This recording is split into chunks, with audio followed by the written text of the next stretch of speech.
अस्सलामुअलैकुम। ये रेडियो सदाए हुर्रियत जम्मू कश्मीर है। नसीमा खातून से मुख्य समाचार सुनिए। कश्मीर के पश्चात फासिस्टवादी मोदी अब अपनी हिंदुत्व योजना को मुस्लिम बहुसंख्यक लक्षद्वीप की ओर ले जा रहा है।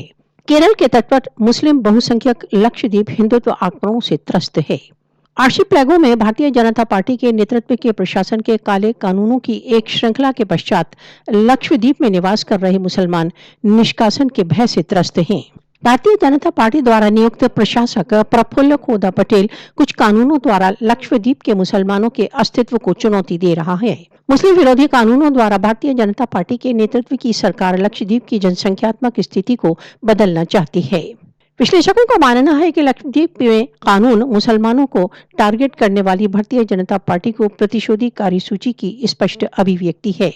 यहाँ तक कि भारत के विपक्षी नेता लक्षद्वीप के शांतिपूर्ण जीवन को चुनौती देने वाले जनता विरोधी आदेशों के बहिष्कार की मांग कर रहे हैं।